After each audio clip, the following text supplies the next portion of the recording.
Yes guys, continuing my eBay shopping video. So back once again. My name's Busy Science, for those of you who don't know. One of the pioneers of early jungle, hardcore, etc. And yeah, today we're going to build a retro style studio using stuff on eBay. Now I'm obviously not going to purchase it, but I'm just going to show you what I would buy. So you want to start off with a retro style setup. You could probably start with, say, a Commodore Amiga, depending on your budget. I would go for a Commodore Amiga 1200. As you can see, prices range from all sorts. Let's go for completed listings for a second, right? Well, in fact, no, I'm just going to show you what I can see here. Now, obviously, prices have gone up, bloody hell, sky high on these. But this has got a Blizzard card. You just need something basic with WH load or pre-installed, which will be great. People sell hard drives pre-configured, but you just want, if you're just new to it all, you don't want the headache. You know, you just want one that's just ready to go. The prices on the Amigas have just gone up insane, man. All right, so let's go complete listing. Let's see what's a fair price for something like this. Right, so we go with the Amiga first of all. What do we got? Okay, so 226 quid. Look, yeah, you pick up an Amiga 1200. Now spares and repairs, you don't want that.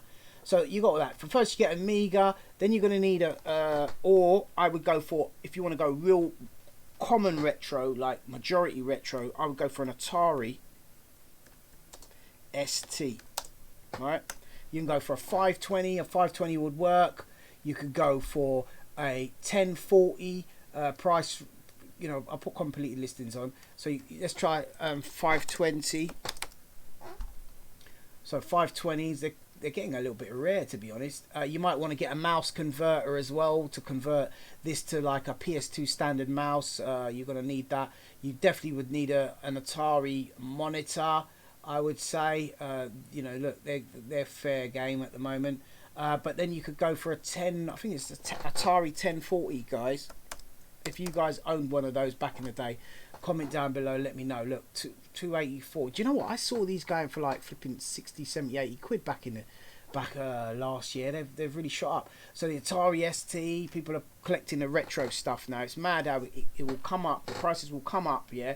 They'll be the normal price. Then nobody want them no more. Then they depreciate, and then they become hoarders material, and then all of a sudden 10 years later you pull them out of the closet and then they're worth money, and it's just crazy how it works now. So after you get your so let's see, so you've got your computer, you've got your MIDI interface. You need a MIDI interface, but obviously the Atari ST has one built in, so that'll save you a few quid. Then you need an old retro mixer. Now I would recommend getting a digital mixer, like for nowadays. You can get the Q Allen and Heath, right? I've got an Allen Heath, the Q32. It'd be the QU32, but you don't have to get the 32. You could get like a flipping, and this is fully digital as well. Like, it's got stacks of inputs. It's fully digital. You could use it to do all your mix downs and stuff, but get a digital mixer these days, because then when you're doing mix downs you can actually remember the settings. But maybe you want to go for the analog sound, so in that case you want to go real retro, you didn't want to go full on digital. You could go for obviously you're going to need some leads to connect that up as well, but let's say you want to go you didn't want to go full digital, or you want to have that real analog sound. If I'm going to take you back in time to those days before this sports stuff came out, I would say go for a Mackie, yeah, 8 bus, right? 32, you want a 30, you get 16, right? I had the 32. The 32 was, oh man, when I bought this mixer, I never looked back, man. If you could get one with a meter bridge on it as well, you know, that would be the bomb. Look at this. What a piece of kit. Anything you put through that mixer will sound bad. Doesn't matter what music. When I say bad, meaning good. Anything you put through that mixer, right, would sound fat, yeah? And I've got another story to be told about that. One day I'll tell you that, guys, that story. But this, believe me, I've been through a lot of mixers. This was all of my Joker stuff, blah blah blah. Early 1991, 92 stuff. I would go for soundtracks. Is it soundtracks? Soundtrack Spirit? Hold on. Spirit? Is it soundtracks? I can't even remember the name of the bloody mixer now. Nah, what was it called again? Soundtracks mixer. I can't even remember the name of the mixer. Was it Soundcraft? Soundcraft, that was it. Shoot. If you get a Soundcraft mixer, boy, good luck to you. No, you want, yeah, this kind of stuff here. Look, sound. So you got, that's the Delta. You got the Spirit. This was one of my transitional mixers that I got. Soundcraft Spirit. No, look, here you go. Look, here's the baby here. This mixer here. Look, 150, right?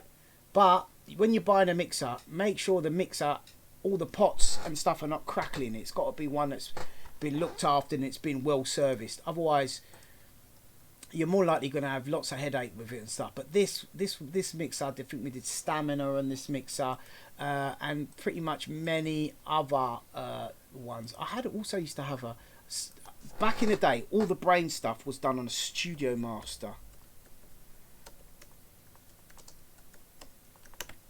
Right, on the Studio Master. Let's see, Mixdown. It was a Studio Master mix. Was it Mixdown Gold or something? But to be honest, right, yeah, I think it's something like this. Studio Master. This one looks a bit weird. No, I don't think it had that many VU meters. Soundtrack. I think it was a Mixdown Gold. You know, something like that it was called. Whoa. Yeah. Yeah, these were the old schools, man. This is the old brain stuff. This is like the kind of mixer that I got when I, upgraded a lot of them old brain tunes. But again, guys, I've got to say, if you buy a mixer, make sure it's serviced, make sure it's well looked after, because you could end up with like something that just goes every time you move a pot. And another issue you might have buying an old time mixer that's not in good shape is when you're trying to do a mix, volumes of channels tend to go up and down and change on you without you even touching them. So I'll be very careful with the static and all that stuff there. I do recommend really probably buying a new mixer. Maybe get this for processing and stuff, but look at the price of it. You might as well go for like, something like a digital mixer like a Behringer or something. I know Behringer's not the best maker, and don't quote me on the Behringer. Have a listen to it, see if you like it, because I can't put hand on heart and recommend that, but I do know that Alan Heath is the business. So let's see, we got leads, and we're doing another video about connections and all that. So we got a mixer. You're going to need to get yourself, if you want to, depending how far back you want to go, if you want to go right back to the early days, we're talking Akai S950, right? S950, yeah? But you're going to be paying through the nose for these at the moment. You've really got to wait and look for a bargain, because the prices of these are just incredible right now. They've depreciated and have come back with a vengeance. So yeah, you need an Akai, but I would recommend, if I were you, I would just go for an Akai S3000. Numerous times. 3000 XL, by the way. Yeah, XL. Get the XL, because the XL is just a bit more up to date with what's going on compatibility wise. And look, price is quite reasonable. Look, this is a much more advanced sampler. Maybe the sound might be a bit different. Yet to find that out. I'm yet to test that. But look, you got a bargain right here. Look, clearance, vintage and rare. Look, and has he got make an offer? No. Amazing bit of vintage studio kit. Cannot test any further than as I do not have the equipment to test. Bidders welcome to come and test before purchasing. Seems pretty transparent. Look, the screen, is it got a little bit of luminous in the screen? Screen's looking a bit dead. Look, it just looks like it needs another screen, to be honest. But look, that's not bad. If you could bid him down a bit, big up your chest.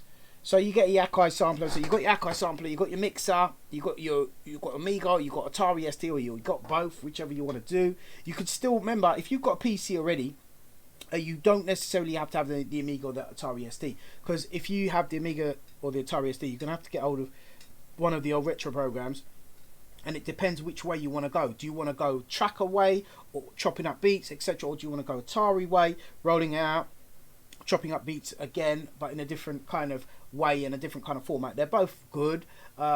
Me personally, I prefer the Amiga way, etc. But yeah, so you do that. You got that. What else do we need? If you're going to get a lot of outboard gear, we can do another video on outboard gear that you would need, i.e. sound modules that I used to use back in the day.